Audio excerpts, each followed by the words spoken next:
Ya adek-adek kita berkumpul. Kandang ngumpul kak. Iya makanya suruh berkumpul. Oke, kalian akan saya bagi menjadi beberapa tim. 2 tim kak. Tim merah sama biru kayak acara Sevi itu kak. Itu mah sebelah. Ya makanya dengerin dulu. Jadi tugas kalian nanti akan mengukur tinggi tembok. Kalian bebas mengukur menggunakan alat yang saya bawa ini. Jadi yang tercepat dan yang terbenar akan mendapatkan hadiah. Wah. Ngukurnya pakai apa kak? Ya pakai inilah, masa pakai jari. Jadi kalian mengukur pakai alat ini. Setelah kalian mau kayak gimana, yang penting alatnya pakai alat ini. Siap semua? Siap. Mantap.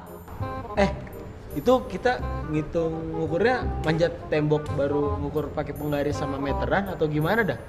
Nggak tahu dah. Tahu dah. Gak tahu dah. Tahu dah.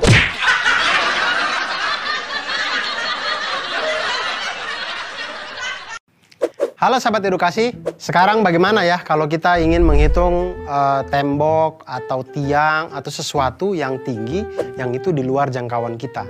Misal juga kalau kita menghitung tingginya Monas. Nah, tapi kalau kita menggunakan konsep Pitagoras, kita bisa menghitung itu dengan aman, safety, dan akurat. Kenapa bisa dengan Pitagoras? Karena Pitagoras itu dalam segitiga siku-siku berlaku kuadrat sisi miring itu sama dengan jumlah dari kuadrat sisi siku-sikunya. Nah, di sini kalau kita lihat ada segitiga dengan sisi miringnya C, kemudian sisi siku-sikunya itu A dan B, maka bisa dituliskan C kuadrat sama dengan A kuadrat ditambah dengan B kuadrat. Atau C sama dengan akar dari A kuadrat ditambah dengan B kuadrat. Nah, hal yang sama bisa kita lakukan pada sisi A. A kuadrat sama dengan C kuadrat dikurangi dengan B kuadrat. Atau A sama dengan akar dari C kuadrat dikurangi dengan B kuadrat. Hal yang sama juga bisa kita lakukan pada sisi B, di mana B kuadrat sama dengan C kuadrat dikurangi dengan A kuadrat.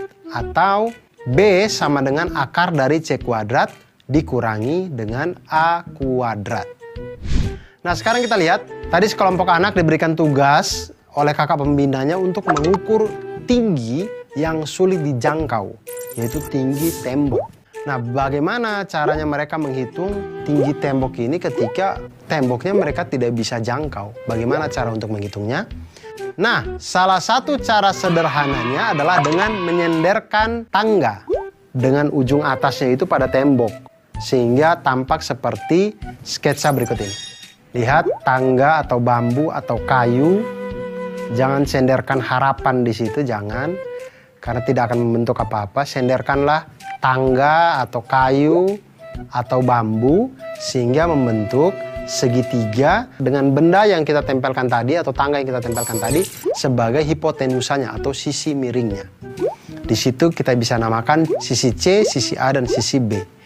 Jika kita perhatikan kan kita bisa menggunakan teorema Pitagoras pada di sini. Langkah pertama untuk mengetahui tinggi tembok adalah dengan mengukur panjang tangga terlebih dahulu. Jadi sebelum kita senderkan, kita hitung dulu nih panjang tangganya nih.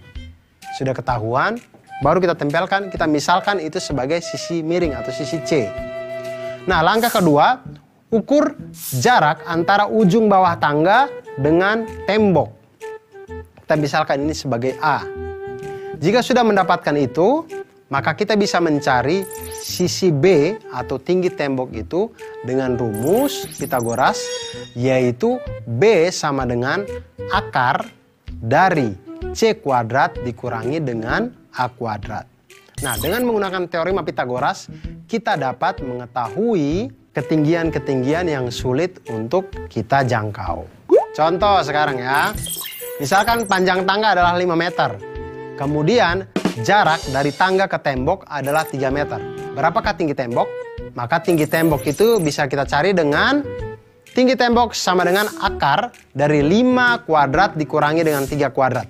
Sama dengan akar dari 16 sama dengan 4 meter. Atau tinggi tembok itu setinggi 4 meter. Nah, sahabat edukasi, Selain Pitagoras ini kita untuk menghitung tembok, menghitung ketinggian-ketinggian yang tidak bisa kita jangkau, kita juga bisa menggunakan matematika untuk menghitung kemampuan kita untuk memahami kehidupan dunia ini dan membuat kita menjadi orang yang mantul, manfaat, betul.